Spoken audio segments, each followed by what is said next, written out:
Reverendíssimo diácono, caros filhos, a liturgia de hoje, ela se reveste de um chamado a nós, um chamado de atenção para que possamos dar passos.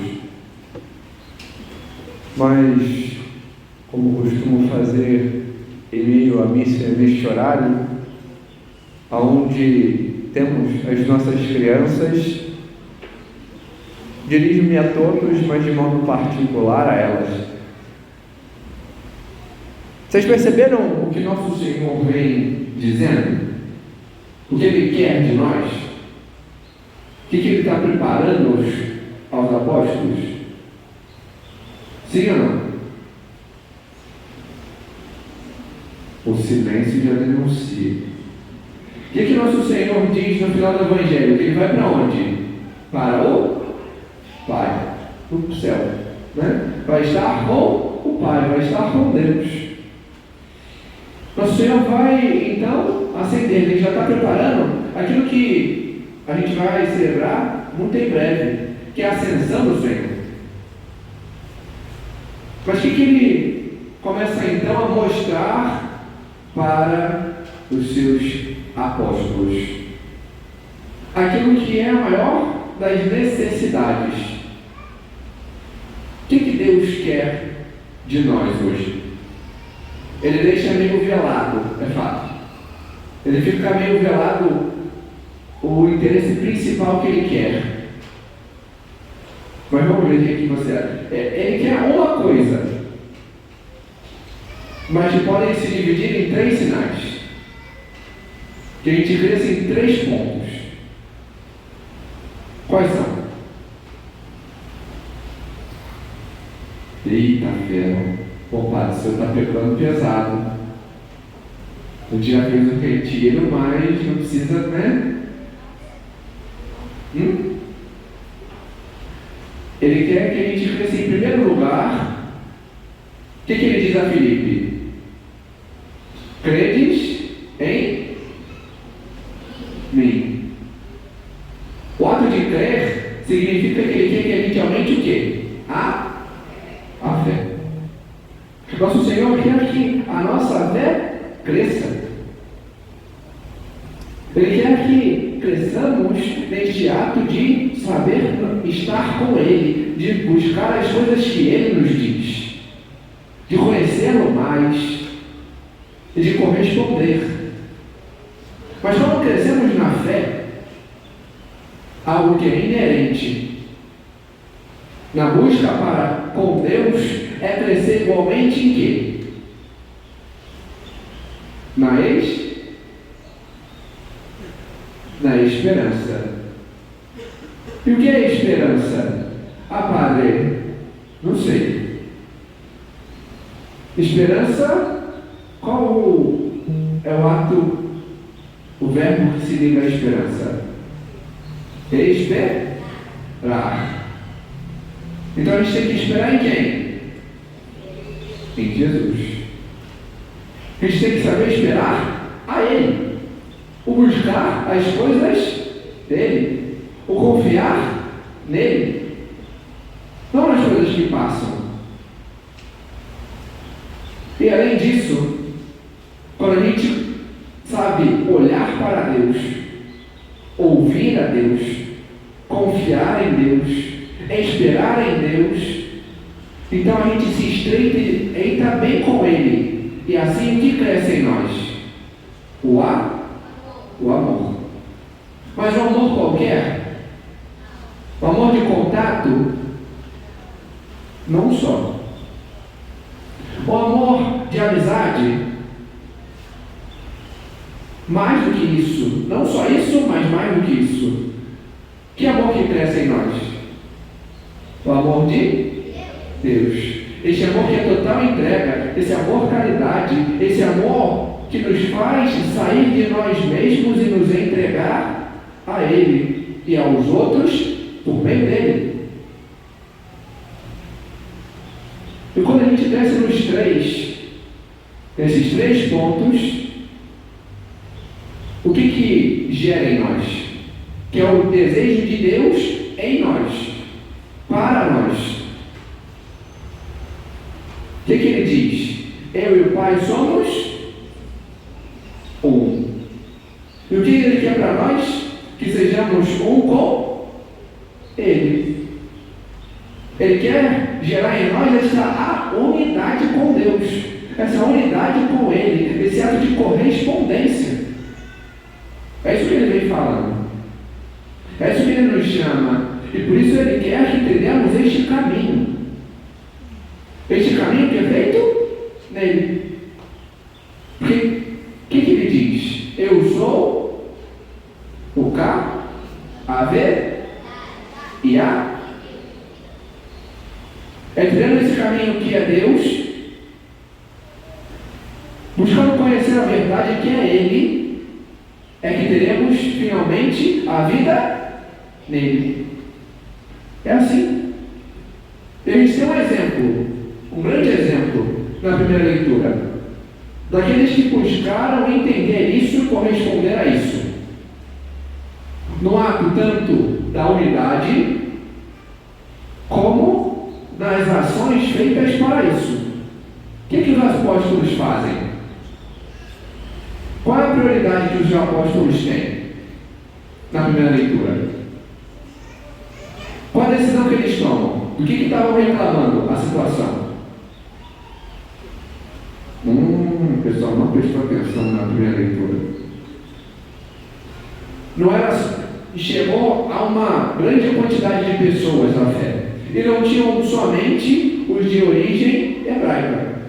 Tinham também gregos e outros mais. E aqueles que vinham do paganismo começaram a reclamar. Olha, não estamos recebendo tanta atenção quanto os outros. Só que quantos eram os apóstolos? 12. Bom, 12 para uma multidão de gente, a conta não fecha. Então o que eles perceberam que era necessário? Bom, qual é o ponto mais essencial para um apóstolo? Para um bispo, para um padre? Qual o ponto principal? Para que os apóstolos foram chamados em primeiro lugar? Foi para pregar? Não. Foi para ficar fazendo um monte de coisa para o povo? Não. Foi para estar com Deus. Para estar com Jesus. Então, qual é a prioridade que se tem? O estar com Deus, que se dá pela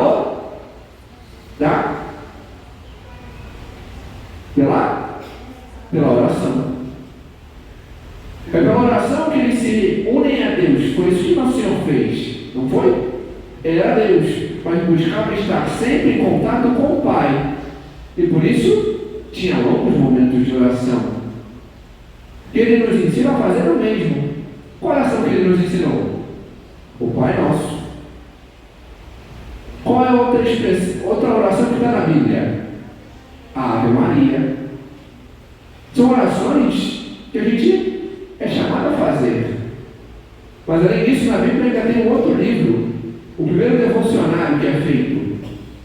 Qual é o nome do livro que é um devocionário? O livro 2, Salmo. O livro dos Salmos. Os Salmos são orações de todos os tipos, as quais nós olhamos para Deus diante da nossa necessidade. Então, são esses atos que o Senhor nos chama a fazer. E por que os apóstolos têm que estar primeiro com Deus? Os apóstolos podem pregar o que é da vontade deles? Sim ou não? As crianças estão fracas hoje. Os apóstolos podem pregar o que é da vontade deles? Sim ou não? Não. Qual é a função do apóstolo? Ele tem que pregar Deus, a vontade de Deus. Ele tem que anunciar a vontade de o apóstolo é como se fosse uma caixa de som. Cadê a caixa de som? Está escondida em algum lugar. Está em cima, olha só. Ele propaga a voz de Deus. E por isso, para que ele possa propagar a voz de Deus, aquilo que Deus fala, ele tem que estar em primeiro lugar em contato com Deus. E o que ele faz na sua pregação? Ele instrui o povo a esta unidade, ele ensina ao povo e leva o povo a esta proximidade e crescimento na fé. Por isso, essa prioridade.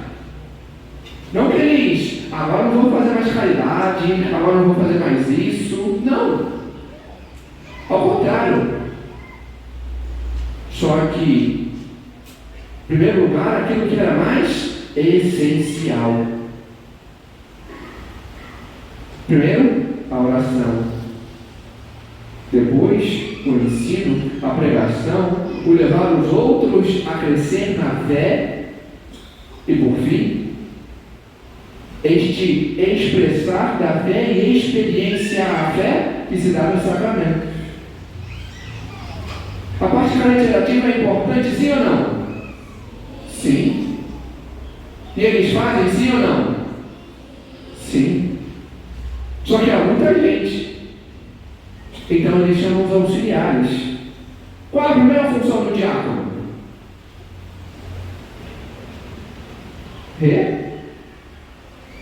Exato. A primeira função e necessidade de todo cristão, de todo batizado, aquilo que é mais necessário é a oração. Do diácono principalmente. Porque se ele vai fazer a caridade, como é que ele pode fazer a caridade e expressar o amor se ele não está em contato com Deus? Tem como? Sim ou não? Tem? Não. Primeiro ele tem que estar em contato com o amor para poder expressar o amor. Uma esponja seca, você pode torcer e ela sai água? Não. Assim somos nós. Nós somos esponjas que têm que estar embebidas em Deus para poder dar a Deus. Embebidas no amor para poder dar amor. Embebidas na fé para poder expressar a fé. Então, é esse sentido a qual o diácono também é chamado. Mas o diácono também prega? Sim ou não? Sim, o diácono pode pregar. É uma das possibilidades. Vemos, por exemplo, um dos 7 diáconos depois, Filipe, pregando, anunciando a fé. É fato. Esta é a função primordial dos pastores. Mas os diáconos o podem. Mas qual, diante da sua função, diante do seu exercício, qual a função primordial do diácono? Expressar a fé diante do serviço caritativo, deixar auxílio aos pastores. E assim, vemos este expressar dessa unidade que se dá dentro da igreja. É a expressão do mesmo Cristo que se dá em serviço ao outro. E a gente vê isso na segunda leitura onde?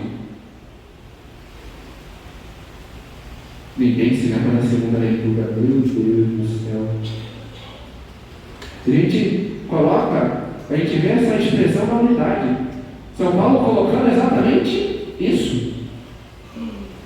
Ele nos chama a despertar diante desta unidade para esta vivência, diante da correspondência a Deus. E é isso que nós temos que buscar de modo primordial. E como é que a gente pode ser verdadeiramente unidos a Deus? Agora, trazendo para a nossa vida, como é que a gente pode ser unidos a Deus? Como é que a gente pode exercer esta unidade com Deus? Qual a primeira coisa que a gente tem que fazer? A oração. Se a gente não expressar esta unidade por meio da oração, pela busca em estar com Deus, a gente vai estar vazio. O segundo modo, além da oração, o que vai para após a oração, qual é? Por exemplo, na escola, adianta eu chegar, sentar, fingir que eu estudo? Sim ou não? Não. Eu vou estar expressando meu amor a Deus diante daquilo que é minha função? Não. Você estuda por causa da professora? Sim ou não? É por causa da professora que você estuda? Não. É porque seu pai está te exigindo? Sim ou não? É por causa de Deus. Porque se não for para Deus, não faz sentido. Não tem sentido eu estudar. Não tem sentido eu aprender. Não tem sentido seus pais trabalharem. Todo exercício, tudo aquilo que é dado, tudo aquilo que é feito, em primeiro lugar, tem por destinatário quem? Deus. Eu faço por Ele. Só se Ele tem sentido. Só se Ele te expressa essa unidade. Mas além do exercício, do modo como eu faço as coisas, eu tenho que fazer com excelência. Quando você faz as coisas para Deus, você faz minha boca? Sim ou não? Não. Imagina, vou fazer isso aqui para Deus, mas faço assim de qualquer jeito. Quem faz isso? Ninguém, graças a Deus. Eu tenho que fazer o melhor. Para Deus sempre o melhor. Então, na hora de estudar, eu tenho que dar o meu melhor. Mas um outro modo de expressar a unidade, o modo ao qual Nosso Senhor sempre nos chama a expressar a unidade, além da oração e do buscar fazer o melhor no que eu faço. Nosso Senhor coloca sempre isso. Para permanecer junto a mim, para estar comigo, é necessário o quê? Nosso Senhor fala, tem que ouvir e fazer o que Ele diz, que Ele pedir. Juntando isso tudo, qual o nome que se dá? Obedecer. Quando obedecemos a Deus, temos este ato de unidade com Ele. É só assim que a gente pode ser verdadeiramente um com o Senhor. É só assim que a gente pode expressar esta unidade a qual Ele nos chama, na obediência. E por isso, para ser obediente a Deus, eu tenho que ouvir a Deus, para fazer aquilo que Ele me pede, como Ele me pede. Às vezes a gente sempre derrapa, porque a gente quer sempre dar um jeitinho. Mas nosso Senhor é tão bom, tão bom, tão bom, que nos fez ver e experienciar um modelo que nos faz fazer as coisas do melhor modo. Alguém que fez tudo o que Deus pediu do melhor modo. Quem foi?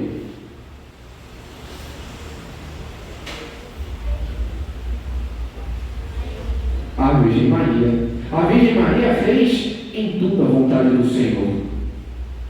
O que diz São Lucas? Que ela e guardou no coração. E assim expressava este ato de unidade com Deus. Por isso, sempre nos voltamos a ela, para que, como ela, possamos também nós ouvir, guardar a palavra e obedecer. Glória ao Pai, ao Filho e ao Espírito Santo.